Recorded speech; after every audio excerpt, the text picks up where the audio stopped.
The story in today's film is about a strange illness that affects people. They begin to blast automatically. The film begins in a classroom where everyone was taking a lecture. The lead actress Mara is later introduced to us. While listening to the lecture, she was growing bored, and she was playing with her pencil. It fell to the ground when she bends to grab her pencil. Meanwhile, the girl seated close by her braked. The red liquid splashed all over the place. Everyone becomes terrified as a result of this incident. Everyone, except Mara, was covered in red liquid, and Mara feels frightened after seeing this. All the students leave the class and come out. Mara's best friend approaches her and inquires about what happened in class in the meanwhile. But Mara didn't tell her anything. Mara seemed perplexed because it was difficult to see everything with her eyes. Mara informs her best friend, "I barely bent, and the girl in front of me blasted." Mara shows her shoes to her best friend that were stained red liquid. When the forensic lab team arrives in the classroom to check, they don't find anything except the red liquid.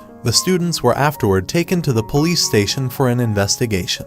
An officer looks into Mara as well, but Mara was unable to respond to any of the inquiries. The police now clean up her red liquid and give the students new uniforms. And they were all wearing uniforms. They were talking about the girl who was blasted. Few people thought she was an alien, while some thought she might have any illness. Everyone was then sent out from the police station. The next day, the girl's funeral was made. Mara returns with her best friend after attending her funeral. Mara's best friend was with her since childhood. They have been great friends since their childhood. Currently, they arrive at a coffee shop for having coffee. While they were conversing, their other friend arrived. His name is Dylan, who sits with them there. He tells Mara that he really likes Mara. He never has enough courage to tell her though. Additionally, he tells Mara that he used to chat with her from an unknown number. Mara was perplexed but also delighted since she finally knew the unknown person. Mara and Dylan become good friends and they prepare for a college party. "Since when do you like me?" Mara queries. He tells her, "When I came first time into the classroom, the teacher introduced me with everyone and I began to like you. I've liked you since I first saw you." Mara comes with Dylan to watch the game with him at stadium, and everything appeared to be normal and fine. Suddenly another man breaks and everyone starts to panic after seeing him. Everybody was running here and there. Everyone becomes feared as they watch him. Mara also becomes afraid to see this all. Schools and colleges were closed the next day. Mara couldn't enjoy herself at home, and she quickly grew bored. Dylan takes a truck one night and takes Mara with him at a party. They enjoy their time together a lot. When they come out from the party, and they were together, they hear some sounds. Everyone was yelling and running around. When they both go inside to check why they are acting in this way. Meanwhile, another girl braked over there. As they observe this, both become quite worried. After this incident, Mara visits the agent after bringing her friend.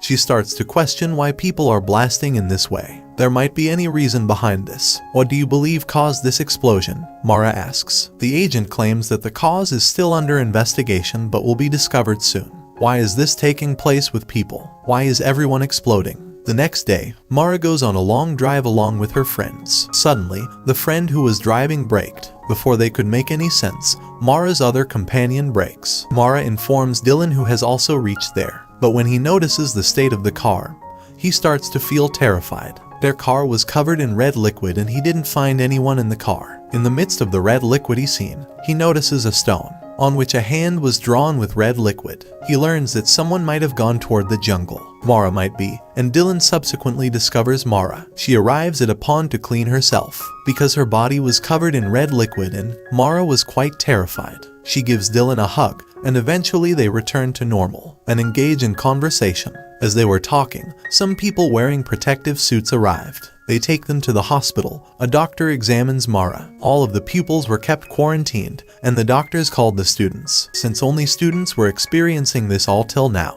they take their 10 samples and talk to them as well. All the students grow bored while living in quarantine. Meanwhile, the minister comes there one day and he invites them for a meeting. He was motivating everyone and reassuring them that we're trying our best to figure out the cause, that why is this happening. And you know it is only happening with the young generation.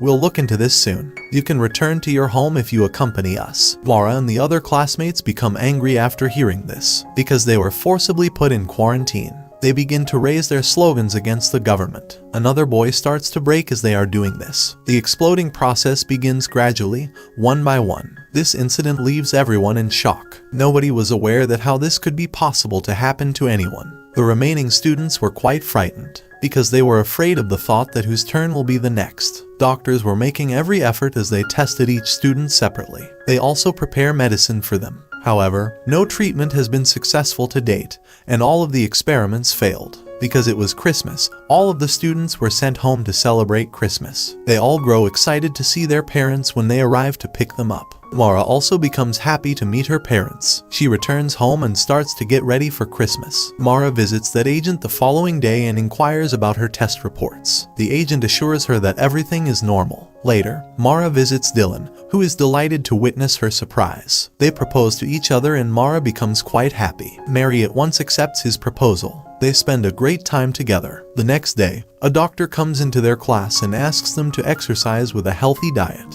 While explaining the exercise, one student breaks out suddenly. Everyone starts to panic, and the classroom becomes chaotic. Later, a few more students break, and everyone starts to flee in terror. Everyone tried to save his life. Mara and Dylan grow joyful when they see one another, that they're still alive, and they hug each other. Dylan was about to say something to Mara, but he suddenly breaks in front of Mara. Mara goes insane over Dylan's death. She becomes senseless and has no idea what has happened in front of her eyes. Mara returns home later. After coming home, she sits in the bathroom to clean herself. Her condition was very terrible. Mara's mother also visits her. The next day, Mara's dearest friend comes to meet her. Mara, though, was in ill condition because she still doesn't believe Dylan has died. He braked in front of her and she doesn't want to speak to anyone. Time continues to pass and situation remains same. Every day, each of them breaks. After 7 months, we see Mara. Mara's situation remained unchanged because she was still unable to forget Dylan. Mara used to drink and her best friend scolds her and asks Mara, "How long will you remain in such a state? You should move on in life," and she tries to convince her to rejoin the school.